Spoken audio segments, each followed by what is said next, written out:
Assalamualaikum warahmatullahi wabarakatuh. Halo teman-teman semua, saya Alvinur Hasanah.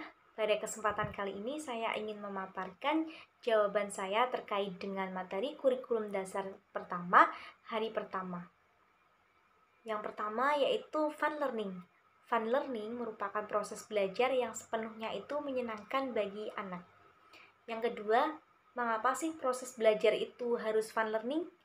Karena agar anak itu dapat tumbuh minat belajar tanpa adanya paksaan dan agar anak tersebut itu tertarik, semangat, serta antusias dalam pembelajaran.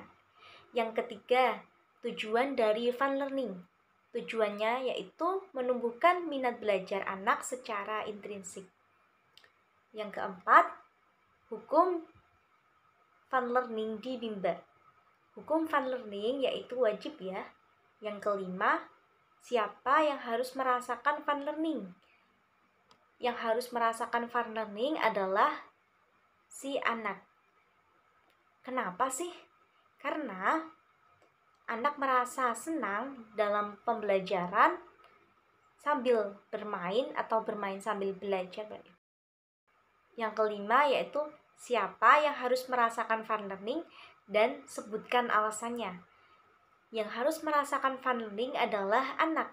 Karena anak akan merasa senang dalam proses bermain sambil belajar sehingga minat baca dan belajarnya dapat tumbuh secara intrinsik agar proses pembelajarannya pun akan menyenangkan sehingga anak pun senang dalam belajar dan akan belajar terus-menerus dan mengulangi materi yang dia pelajari itu. Yang keenam yaitu siapa yang harus menciptakan fun learning? Yang menciptakan fun learning adalah motivator. Karena agar proses pembelajarannya pun menyenangkan, sehingga anak pun senang agar suasana belajarnya itu menyenangkan, sehingga anak nyaman, senang, dan bahagia dalam proses bermain sambil belajarnya. Dan anak tersebut itu tidak akan terpaksa ketika belajar. Yang ketujuh yaitu bagaimana cara menciptakan fun learning. Cara menciptakannya yaitu dengan small step system dan individual system. Yang kedelapan yaitu bagaimana cara mengevaluasi anak, apakah anak itu fun learning atau tidak. Caranya yaitu melakukan evaluasi afeksi setiap saat. Pastikan semua anak itu yang dibimbing merasa senang, semangat, antusias melakukan kegiatan bermain sambil belajar di Bimba A-I-U-E-O. Yang kesembilan yaitu apa dampak yang terjadi bila proses belajar itu menyenangkan. Dampaknya adalah anak akan mau mengulang apa yang telah dipelajarinya sehingga minat baca dan belajarnya pun tumbuh secara intrinsik tanpa adanya paksaan dan kemampuannya pun kian hari akan kian meningkat. Yang ke-10 atau yang terakhir yaitu apa dampak yang terjadi bila proses belajar itu tidak menyenangkan. Dampaknya yaitu anak menjadi tidak suka belajar, menganggap belajar itu adalah beban, dan merasa terpaksa sehingga sulit tumbuh minat baca dan belajarnya, walaupun sudah belajar kian hari. Yang kedua atau materi yang selanjutnya tentang small step system.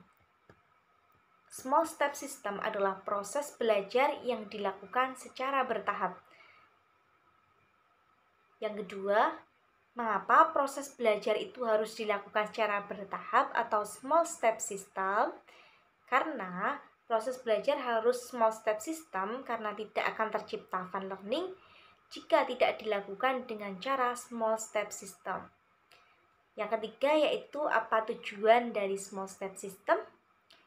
Adanya metode small step system adalah agar proses belajar yang menyenangkan akan tercipta dan dapat tercipta, semua anak itu akan senang, bahagia, dan dapat menikmati kegiatannya karena tidak mungkin menyenangkan jika tidak bertahap atau small step system.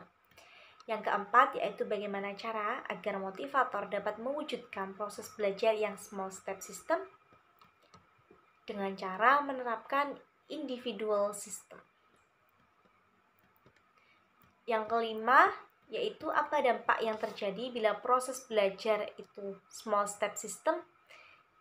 Dampaknya yaitu terciptanya fun learning dan anak itu akan lebih semangat dalam mengikuti kegiatan karena kegiatannya yang dilakukan itu sesuai dengan kemampuan dan kemauan si anak tersebut. Yang keenam yaitu apa dampak yang terjadi bila proses belajar itu tidak small step system. Dampaknya tidak akan tercipta fun learning sehingga anak itu tidak semangat dalam mengikuti kegiatan karena kegiatan yang diberikan itu tidak sesuai dengan kemampuan dan tidak sesuai dengan kemampuan si anak tersebut. Sekian dari saya. Apabila ada salah kata atau ucapan ataupun kalimat, saya mohon maaf. Wassalamualaikum warahmatullahi wabarakatuh.